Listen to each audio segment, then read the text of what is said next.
team, what's going on, and welcome back to the channel. So on today's vlog, I guess I'm going to give you my insight and honest opinion on why I started the 7-day quarantine challenges. So let's just jump straight into today's video then. Not gonna lie, it actually feels like I'm on Who Wants to Be a Millionaire with this setup. Got the single seat with the spotlights on me. Hey, gotta get the money's worth out of my camera lights anyway at some point. But anyway, joking aside, let's just jump straight into this video. So, the quarantine challenges. Where did I actually start with them? I had so much fun making them, even though if I put my body through the ringer, but being able to come out the other side and look back and say I've accomplished all of them is something pretty cool and something to be proud of. So there was 3 main reasons, shall we say, behind these challenges, and I'm going to go into some detail and depth with all 3 of them. So the 3 sections, shall we call them, are section number 1 is basically me talking about how YouTube is basically used for people's entertainment first and foremost. That's probably the most important thing about YouTube.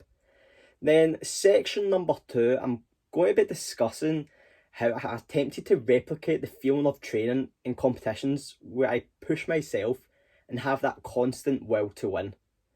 And then to round it off, it's probably the most important section, this one, and that is finally, I guess, to show mental fortitude during these unprecedented times and finding that it's something that will allow us to push beyond those limits.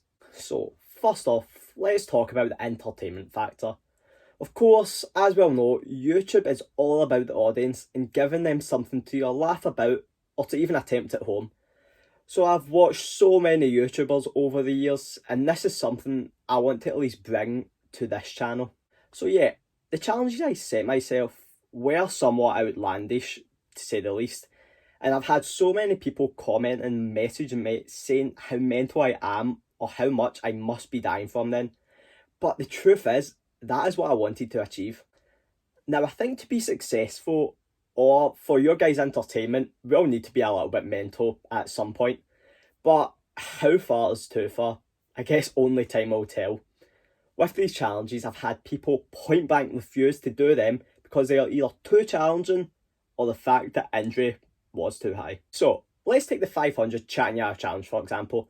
No matter how much I stretched before it, there was always going to be a risk that I would end up pulling my hamstring, as battling out 500 kicks in a row is never good. But I thought, what the hell, it's probably going to make a cool video, and in the end, you guys did love it. So weighing it up, it probably was worth it in the end. Also, on the entertainment factor, I guess during these times, it's always good to provide different ways to keep your friends or family entertained. That doesn't necessarily need to be through YouTube. That is just my way right now.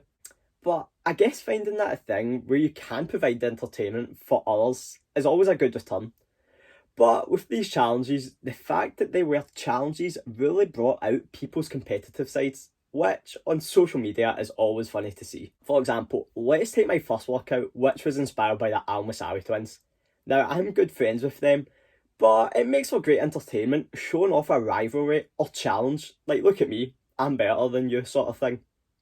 Now, I do actually think the Al twins will find a workout to beat me on. That is the beauty of this. It can go back and forth as many times as you want, and things can get heated because you always want to outdo each other, which from a viewing standpoint always makes people laugh, or gives them a reason to keep watching, of course. So yeah, I guess entertainment is always going to be a big factor for any YouTube video, and that is something I always strive to achieve. I may not always succeed, but the effort is always there. We can't deny that. Come on. Now, I'm guessing I've covered that first reason in more detail than I was hoping for. But anyway, let's just move on and discuss how these challenges help me fill the void of not being able to complete my usual training or competitions. So, as most of you are aware, I compete for Scotland and was in the process of training for the European Championships and also for the Olympic qualifiers before this lockdown. Now, the amount of dedication, hard work, grit and effort I put in to best prepare myself for these tournaments was second to none. I honestly felt that I was in the best shape of my life before it all was taken away from me.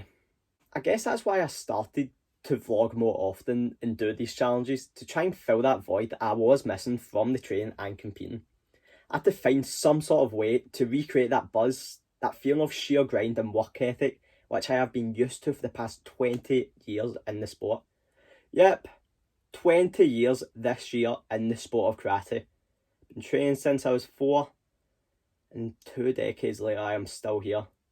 But we keep going, we keep giving it everything, and our day will finally come. But no normal challenge or workout I found or tried seemed to replicate that same buzz I was after.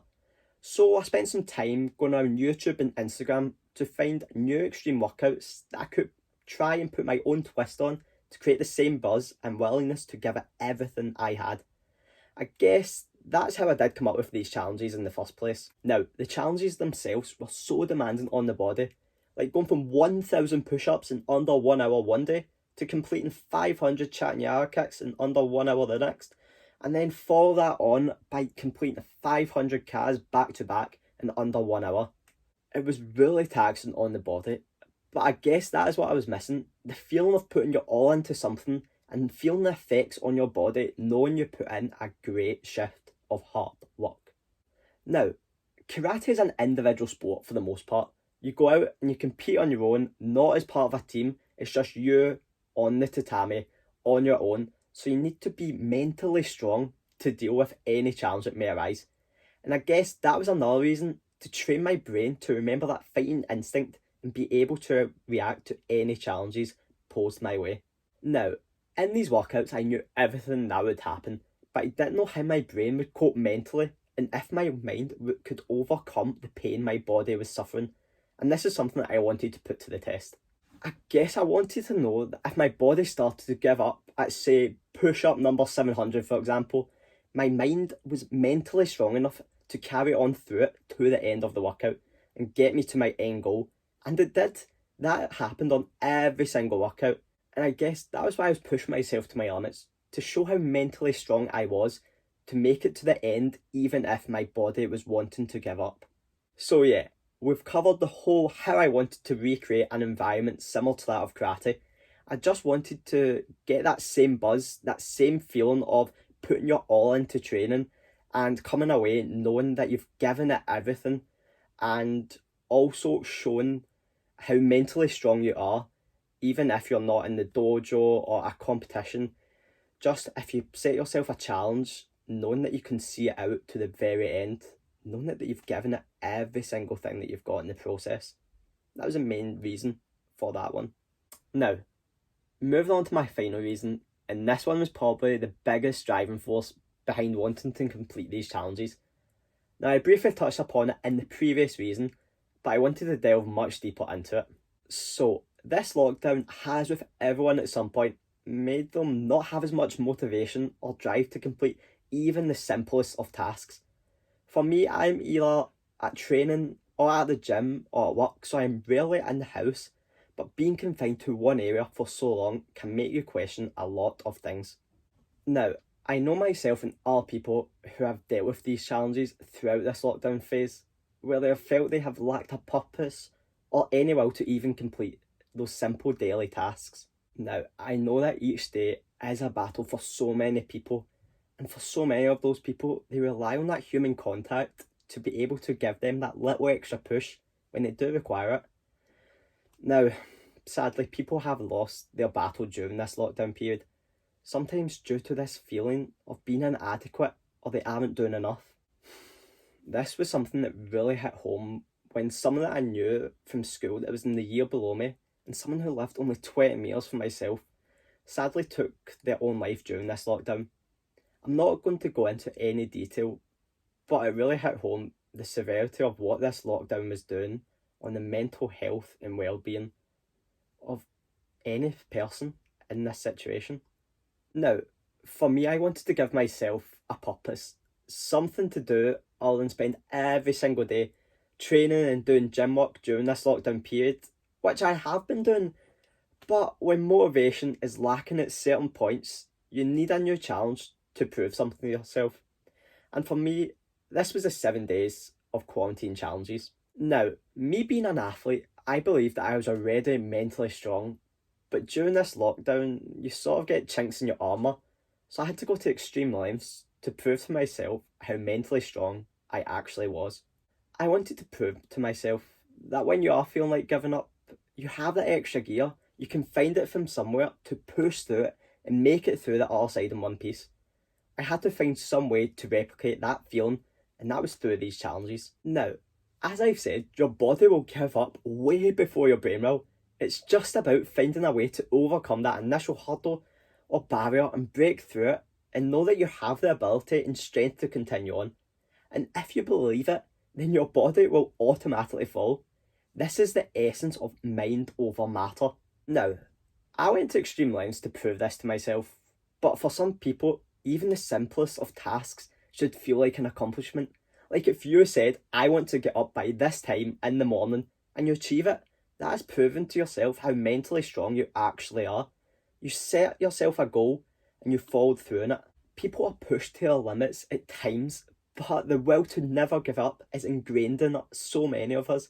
It's all about finding what works for you and giving yourself that positive encouragement for completing a task or a challenge. We all have it. It's just I had to go to an extreme way to find it. So I guess in a nutshell, that was actually the real meaning behind the 7 days of quarantine challenges. Finding that inner strength, being able to overcome anything that you set yourself and prove yourself how mentally strong you actually are. And again, for me, I had to go to these extreme lengths. But for most people, it should be achieving even the simplest of tasks. Just doing something to prove to yourself how strong you actually are and knowing whatever comes your way, that you'll be able to handle it no matter what is thrown at you. So, I guess just to end this video, I want to finish by saying, if there is anyone out there, whoever needs to talk, or is feeling low and needs that motivation, then I'm always here to listen or give my advice.